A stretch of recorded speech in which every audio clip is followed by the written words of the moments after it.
Bom dia a todos. É uma honra e uma alegria imensa participar desse congresso e poder trazer a minha contribuição. Fica então minha palavra de gratidão à comissão organizadora. E é, sem dúvida alguma, também uma grande responsabilidade. Coube a minha missão de falar sobre o olho humano e os nítidos e fantásticos sinais de design que compõem esse olho. Mas, antes de falar propriamente sobre o olho humano, eu quero falar sobre a criação mais extraordinária do universo, que é você, que somos nós. O corpo humano é uma verdadeira obra-prima. São trilhões de células organizadas e trabalhando de forma sincrônica, organizando-se em tecidos que se juntam para formar órgãos, que se conectam para formar fantásticos sistemas. Pense, por exemplo, no sistema cardiovascular, os vasos que vão levar os nutrientes, o oxigênio para as células, se fossem colocados um na frente do outro, enfileirados, isso daria, gente, aproximadamente 100 mil quilômetros de vaso. Isso é o que você tem no seu corpo. Isso dá, para você ter uma ideia, para fazer uma circunferência na Terra 2,5 vezes. Esses vasos estão no seu corpo para levar oxigênio e outros nutrientes para quase todas as células do seu organismo. Ontem a gente ouviu aqui do Dr. Tiago falando sobre a hemoglobina, sobre os glóbulos vermelhos. Que coisa fantástica! São as células que vão buscar o oxigênio nos alvéolos. E existem cerca de 5 milhões de glóbulos vermelhos com essa função. Mas não são 5 milhões no seu organismo inteiro. São 5 milhões de glóbulos vermelhos em uma gota de sangue. Pensa nos sistemas complexos que nós temos. Códigos como o código genético, bem mais complexos que, por exemplo, o código de um computador. Pensa no sistema nervoso autônomo, nesse momento, sem que você precise pensar. Tem um sistema dentro de você, cuidando da sua frequência cardíaca, cuidando da sua temperatura para que se mantenha em torno de 37 graus, da sua frequência respiratória, entre outras funções fantásticas. Pensa no sistema límbico tão associado com as nossas emoções. Aliás, eu queria fazer uma pergunta aqui. Quem são os homens comprometidos aqui, que tem uma esposa, ou noiva, ou namorada? Levanta a mão. Olha, muita gente. Então, olha, quando você vai fazer uma declaração de amor para sua amada, o que você fala? Eu te amo do fundo do meu coração. Você está sendo poético, romântico. Mas se você quiser ser mais científico, você tem que falar assim, olha, eu te amo do fundo do meu hipotálamo. Porque ele faz parte ali do sistema límbico. Eu não sei se sua amada vai gostar muito, lá em casa não funcionou muito bem, mas fica a dica aí, né? Então, gente, são sistemas extraordinários, organizados, cada célula, cada órgão trabalhando de maneira integrada, para que você possa estar aqui hoje participando desse congresso. Em resumo, você é complexo. E aí eu quero te convidar a falar isso para a pessoa que está do teu lado. Olha para ele e diz assim, olha, você é complexo. Obviamente, num bom sentido, num ótimo sentido da palavra, você é muito complexo. Agora, eu queria chamar a atenção. Quando o Aaron estava palestrando aqui, vocês perceberam que ele estava refletindo uma luz que ia em direção à plateia? Vocês perceberam isso? Agora, olha só. Parece que eu estou falando de uma coisa mística, né? Algo transcendental. Se eu falar assim, olha, a pessoa que está do teu lado está refletindo luz. E você está absorvendo luz. Mas, gente, isso não é nada transcendental, isso é física. Na verdade, você enxerga as pessoas, os objetos, porque os objetos estão refletindo luz. Então, quando você enxerga alguma coisa branca, esse objeto está refletindo todas as cores. Mas se você enxerga, por exemplo, a maçã vermelha, essa maçã está absorvendo diversas cores, mas está refletindo a luz vermelha, e é essa luz que vai, então, em direção à sua retina. E qual é a principal função dos olhos? Enxergar, professor. Algum engraçadinho aí deve ter pensado nisso. Mas se foi isso que você pensou, você errou. É preciso lembrar que, na verdade, em última análise, quem enxerga é o cérebro. E qual é a grande função do olho? O cérebro não tem nenhum contato com o mundo externo, ele não entende essa linguagem dos fótons da luz. A linguagem dele é outra, são os impulsos nervosos. E o que o olho tem que fazer é transformar a radiação luminosa em impulsos nervosos, para enviar essa informação até o cérebro. Esse processo é chamado de transdução. É interessante que a palavra parece um pouco com tradução e não deixa de ser um tipo de tradução. A linguagem do olho é a luz, são os fótons, mas ele vai então traduzir essa linguagem para impulsos nervosos, para que isso chegue até o cérebro. E esse processo é chamado de transdução. E aí eu preciso fazer um breve parênteses aqui, para falar um pouco sobre o cérebro. E aí vocês vão perceber que eu coloquei uma medalhinha de ouro, primeiro lugar ali, para dizer que o cérebro humano é a estrutura mais complexa do universo. É o cérebro humano, não tem nenhum contato com o mundo exterior, está guardado dentro da calota craniana, mas é ele que enxerga, é ele quem ouve, é ele que sente o tato, que inala. Olha que coisa fantástica. Então, prêmio aí, em primeiro lugar, medalha de ouro para o cérebro, com uma estrutura mais complexa do universo. Mas voltando então à questão do olho humano, por que é que o olho depõe contra a evolução proposta por Darwin, gente? Por causa da sua complexidade. E aí eu coloquei a medalha de prata, de segundo lugar no pódio, para o olho humano. Por quê? Porque o olho é a segunda estrutura mais complexa do universo. Só perde para o cérebro. Mais complexa do que o coração, de que o rim, de que o fígado, de que qualquer outra estrutura desse universo. E a gente vai falar hoje um pouco sobre essa complexidade, lembrando que organização, complexidade, não combina com a aleatoriedade proposta pelo evolucionismo, né? E eu quero falar aqui sobre 5 níveis de complexidade do olho. Em primeiro lugar, gente, eu quero falar sobre a complexidade no nível celular, a sofisticação das células da retina. Nós vamos falar sobre a principal célula do olho humano, mas antes eu quero lembrar aqui sobre a estrutura de uma célula comum. Essa aqui é uma célula comum que você está vendo ali azul, é a membrana plasmática, mas a gente precisa lembrar uma coisa importante, que célula comum é muito diferente de célula simples, porque não existe célula simples. Teve uma palestra do Dr. Tiago, que eu assisti, fantástica, onde ele comparava a célula com um carro. Ele disse o seguinte, olha, a célula não é mais complexa apenas do que o carro, ela é mais complexa do que a fábrica inteira de automóveis. E ontem o Eduardo Lutz também falou aqui sobre a complexidade de uma célula de uma maneira brilhante, vale a pena quem não assistiu, depois assistir essa palestra.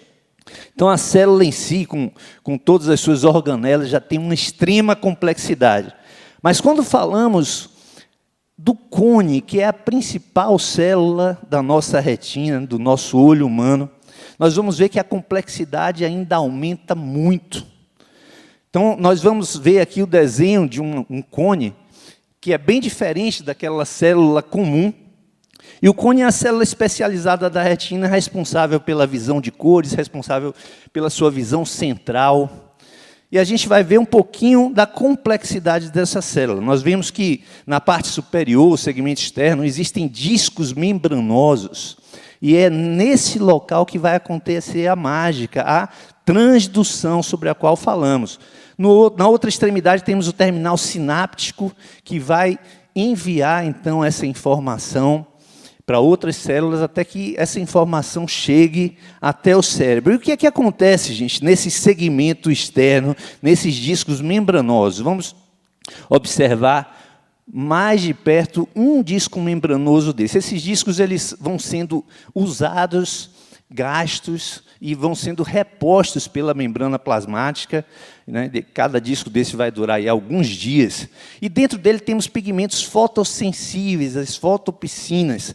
E elas, quando recebem, então, a luz, o fóton, são estimuladas, isso vai provocar uma complexa cadeia de reações químicas que vai alterar o potencial de ação da membrana.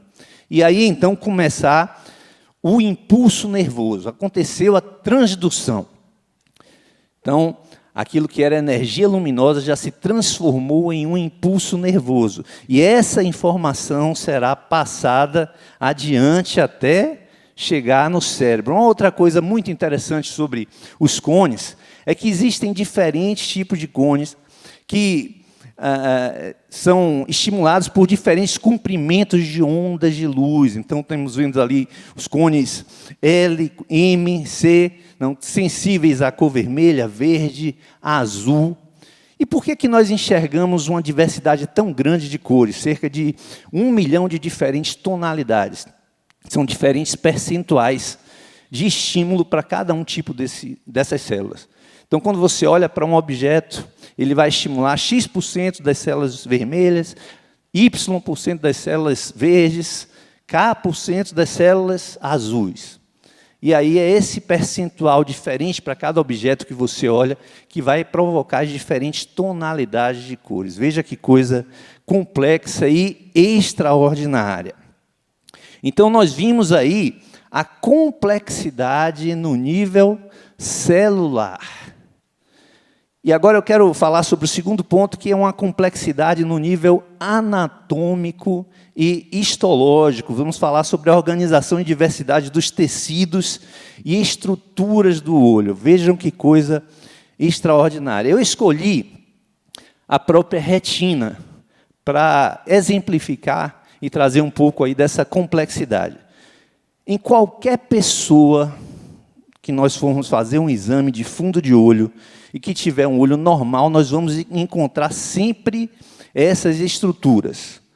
Ali o nervo óptico, um círculo alaranjado com um círculo amarelado dentro. A mácula, com a fóvea dentro dela. A mácula, ela tem uma concentração enorme de cones, que são essas células que nós vimos agora. E a mácula é a região central responsável pela sua visão principal, acurada, colorida. E no restante da retina, existem cerca de 100 milhões de bastonetes, que são células também fotossensíveis, mas que não enxergam colorido. São células responsáveis pela visão periférica, pela visão na penumbra. Então, nós vamos ver sempre tudo muito bem organizado, cada coisa em seu devido lugar. E essa organização fica ainda mais impressionante quando nós olhamos histologicamente a retina. Nós vamos observar sempre a retina com 10 camadas e sempre organizada dessa maneira, com os fotorreceptores passando essa informação dos impulsos nervosos para as células bipolares, que vão passar adiante para as células ganglionares, cujos feixes vão formar, então, um nervo óptico, que vai levar essa informação até o cérebro. Tudo muito bem organizado, tudo em seu devido lugar. E aí eu preciso falar sobre o sofisma da retina invertida. Algumas pessoas argumentam que a retina deveria ser invertida e isso seria uma grande prova da falta de designer. Então, eu preciso primeiro fazer uma comparação para mostrar como esse argumento é frágil. Imagina que você chega em uma casa e encontra tudo organizado, a mesa, a cozinha, a sala, os quartos, tudo em seu devido lugar. Mas aí uma pessoa olha uma poltrona e diz, não, essa poltrona não deveria estar aqui, deveria estar em tal lugar. Isso prova que ninguém organizou essa casa. Você percebe como o argumento já de início é muito frágil? Porque a gente viu aqui milhões e milhões de células extremamente organizadas, sempre no mesmo posicionamento, né? Nós vimos a organização histológica e anatômica da retina. E aí alguém diz, não, mas isso aqui deveria estar em outro lugar. É um argumento muito frágil. Mas, além disso, é preciso lembrar que é um argumento que, se fosse colocado em prática, seria muito ruim. Se a retina fosse invertida e os cones recebessem diretamente a luz do sol. Por quê? Porque as outras camadas da retina, junto com o cristalino, junto com a córnea, estão ajudando a filtrar os raios solares. Então, se os cones estivessem recebendo diretamente os raios solares, provavelmente iam torrar, iam perder a sua função em um tempo muito mais curto. Além disso, os cones estão perto do epitélio pigmentado da retina, em uma região mais vascularizada, sendo as células mais importantes, recebem um melhor fluxo sanguíneo. Então, um grande sofisma, a ideia da retina invertida. Nós vimos, então, a complexidade no nível celular, vimos a complexidade anatômica e histológica, e eu quero falar agora sobre a complexidade da integração entre as partes do olho. É a conhecida complexidade irredutível, a sincronia entre córnea, íris, cristalino, retina e demais elementos do olho, para que você possa enxergar. E aí, gente, eu quero começar falando aqui sobre a córnea. Olha só, a córnea é uma estrutura fantástica, porque de cara ela é transparente. Uma estrutura transparente. Para ela ser transparente, ela não contém vasos sanguíneos. O que é algo inusitado, porque são os vasos sanguíneos que vão levar os nutrientes, que vão levar o oxigênio para as células. Mas no caso da córnea, ela precisa ser transparente. Para quê? Para a imagem passar por ela, a luz passar por ela, ir até a retina e a gente possa enxergar. Se tivessem vasos sanguíneos, ela seria avermelhada ou seria conjuntivalizada e esbranquiçada. Mas nós vemos, então, a córnea transparente. Só que para que essa córnea se mantenha transparente, ela precisa ser lubrificada. E aí é essencial que estejam funcionando bem as glândulas lacrimais e a pálpebra, no movimento de piscar, que você lubrifica a córnea. Observe bem, se uma pessoa tiver uma paralisia facial e não conseguir piscar o olho, ou se tiver uma doença de olho seco e as glândulas não produzirem bem suas lágrimas, essa córnea, em poucos dias, vai perder a sua transparência, vai começar a ficar opaca. E se isso se perdurar muito tempo, essa pessoa vai ter o olho totalmente esbranquiçado. Então, a gente vê a necessidade da pálpebra estar funcionando junto com a córnea. Além disso,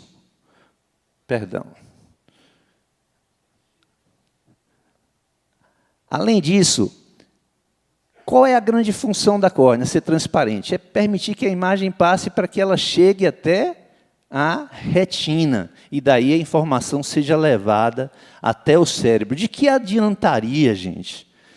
Pensa no seguinte, surgir aleatoriamente, por uma coincidência do destino, uma célula transparente, que conseguisse se alimentar de outra forma que não fosse recebendo os vasos sanguíneos, e essa célula aparece ali do nada.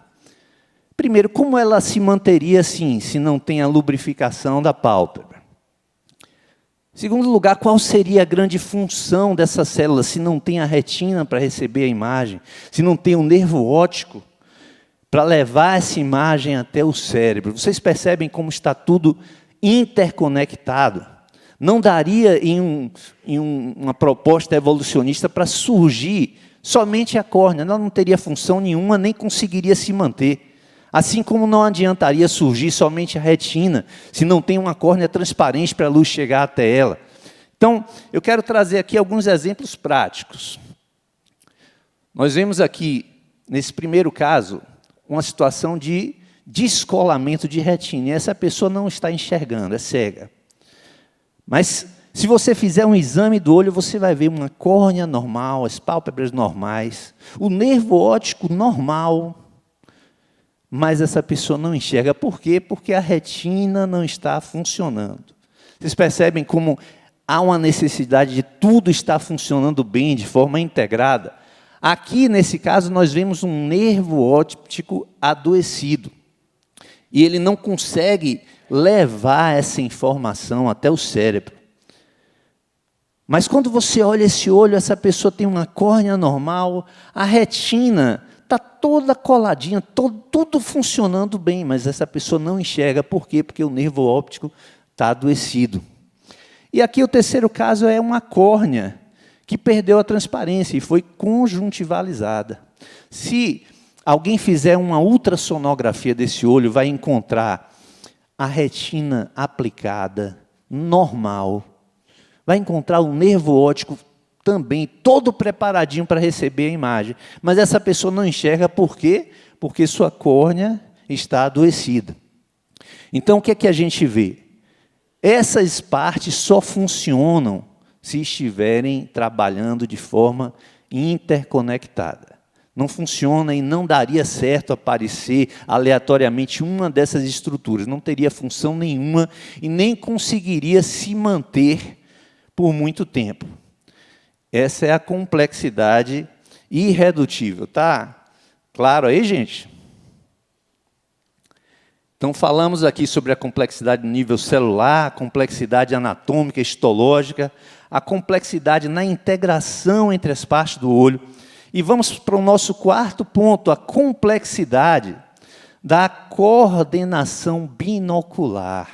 O fato de nós termos dois olhos funcionando juntos. Precisam no alinhamento para permitir a visão tridimensional, que é a conhecida visão estereoscópica. Olha que coisa curiosa. Se você fechar um olho e olhar somente com um olho, você vai ter uma visão bidimensional. É como se fosse um desenho de alguém. Você perde essa visão estereoscópica. Mas quando você olha com os dois olhos para um objeto, há uma pequena diferença de angulação que permite essa visão tridimensional. E a gente pode fazer um rápido teste aqui para entender melhor. Faz o seguinte agora, ó. Você vai pegar seus dois dedos indicadores e vai juntar assim. Ó. Tranquilo? Agora você separa as mãos, fecha um olho e tenta fazer a mesma coisa somente com o olho. Você vai ver que não vai ter a mesma facilidade de fazer isso.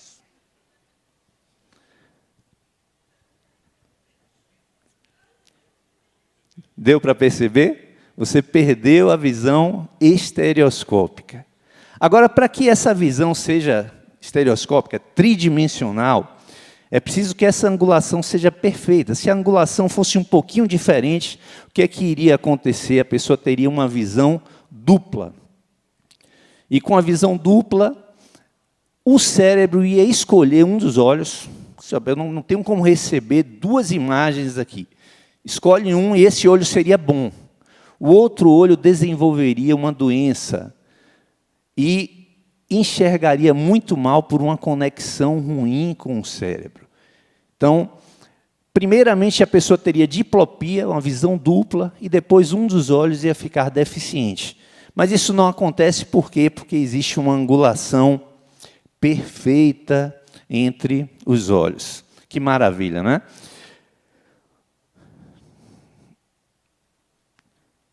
Um outro detalhe interessante a respeito da visão binocular é o nosso movimento dos olhos. Existem alguns músculos que vão permitir que você leve o olho para cima, para baixo, para o lado.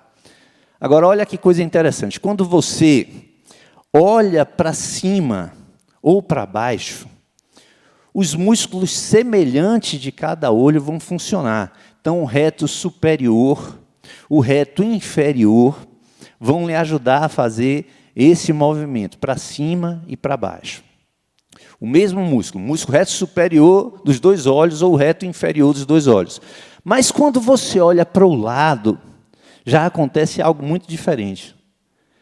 Se eu olhar aqui para o meu lado direito, o músculo reto lateral do olho direito vai estar olhando para cá, vai estar puxando o olho para cá, e o reto medial do olho esquerdo vai puxar para cá. Se fossem os dois retos laterais, o que ia acontecer? Cada olho ia para um lado, né? Mas não, tudo funciona de uma forma sincrônica. E, nesse caso, ao olhar para o lado, são os músculos opostos, o reto lateral de um olho e o medial do outro. Que coisa fantástica. Há mais um detalhe importante a respeito dessa questão da visão binocular. E eu preciso falar também sobre o sofisma do ponto cego. Deixa eu só ver meu tempo aqui. Falando sobre o sofisma do ponto cego. Teriam vários detalhes importantes para falar sobre o ponto cego, mas eu quero me apegar a uma questão relacionada à visão binocular. O que é essa mancha cega, ou ponto cego? Que é esse pequeno pontinho mais periférico aqui do olho. Na região em que emerge o nervo óptico, obviamente não tem cones nem bastonetes. E isso vai gerar uma pequena área periférica onde surge o famoso ponto cego.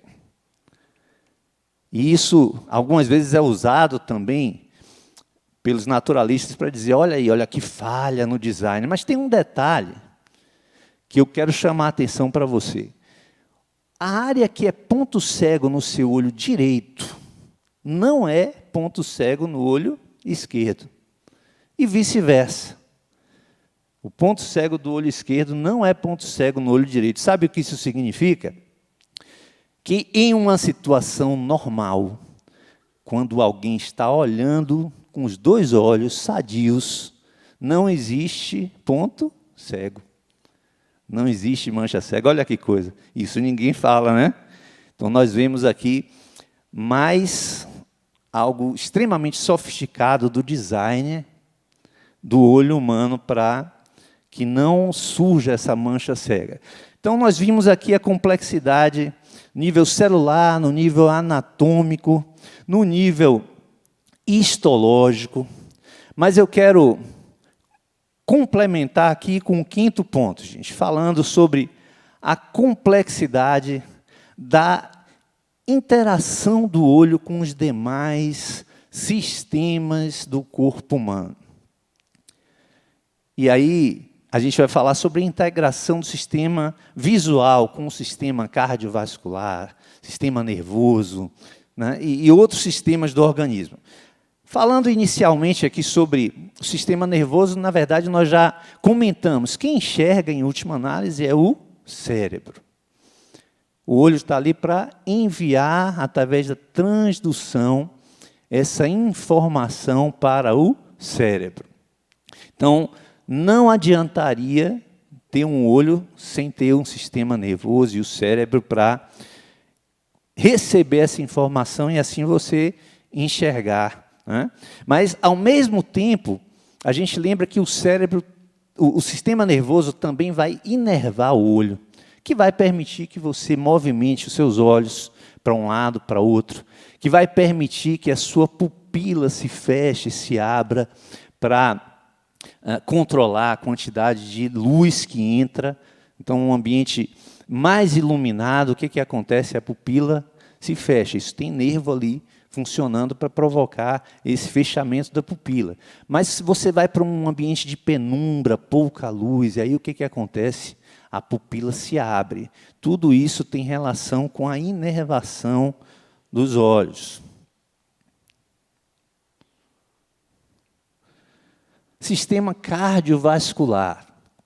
Grande relação com o olho humano. Por quê? Porque as células precisam dos nutrientes que são levados pelo sangue, precisam do oxigênio que é levado pelo sangue. Então, o olho depende do sistema cardiovascular. Se uma pessoa tem uma trombose e não chega o sangue, por exemplo, na retina, ela necrosa. Essa pessoa perde a visão em pouquíssimo tempo. Então, nós vimos uma complexa e estreita necessidade de relação entre o olho e o sistema cardiovascular. Obviamente, também com o sistema gastrointestinal, porque é dali que vão surgir os nutrientes que vão passar para a corrente sanguínea para serem levados até as células dos nossos olhos, e o sistema respiratório, de onde vem o oxigênio, que também é totalmente necessário para essas células do olho. Você percebe como está tudo interconectado? E, ao mesmo tempo, gente, a gente sabe que o olho também influencia em cada uma dessas áreas. Por exemplo, aquele rapaz que olha para a moça bonita e está ali apaixonado, querendo se declarar, o que é que acontece? O coração acelera, não é verdade? Ou o que é que acontece? A respiração fica ofegante. Então, nós vimos que o olho está conectado com esses outros organismos, com esses outros órgãos, com esses outros sistemas do nosso corpo humano. Tudo integrado de uma maneira fantástica. Gente, teríamos diversos outros pontos maravilhosos para falar a respeito do olho. Tesouros, por exemplo, a gente não falou aqui sobre o cristalino, que se acomoda para lhe permitir olhar para longe ou olhar para perto. Há uma mudança do formato do cristalino para que você tenha, então, essa acomodação da sua visão. Nós não falamos aqui, eu falei muito rapidamente sobre a pupila se fechando e abrindo para receber a imagem luminosa. Nós não falamos aqui sobre o músculo ciliar da íris, sobre o corpo ciliar, a produção do humor aquoso, os líquidos transparentes que tem dentro do olho, tudo transparente, para que a imagem possa chegar até a retina. Então, teríamos muitas outras maravilhas para falar a respeito do olho humano. Mas isso foi o que eu preparei, dentro desse tempo que me deram, de 30 minutos, para falar um pouquinho, e eu espero que tenha sido o suficiente para trazer um pouco para vocês aqui da riqueza do design que existe em um olho humano, que jamais poderia ter surgido de uma maneira aleatória. Tem uma história que eu gosto de contar, que aconteceu há quase 30 anos, uma visão que eu tive. E como está tudo interconectado, né? Eu tive uma visão fascinante, uma morena linda. Gente, quando eu olhei para ela, uma luz imediatamente veio em direção à minha retina. E na hora que os cones viram aquela luz, eles se alvoroçaram e alegremente enviaram aquela informação até o cérebro, que viu e gostou do que viu. E imediatamente ele disparou uma descarga de adrenalina, e aí o coração começou a bater mais rápido, a perna bambeou. Mas aí o cérebro mandou uma informação de volta, disse, ó, continue olhando, e mandou uma informação para os músculos labiais, olha, dá um pequeno sorriso. E olhou para os cones, fica olhando qual é a reação. Será que ela vai gostar? Será que ela vai achar legal? Ou ela vai fechar a cara, virar para o outro lado? O que é que vai acontecer? E aí os músculos labiais obedeceram, deram um pequeno sorriso. E, para minha sorte, a minha bênção, ela deu um pequeno sorriso de volta.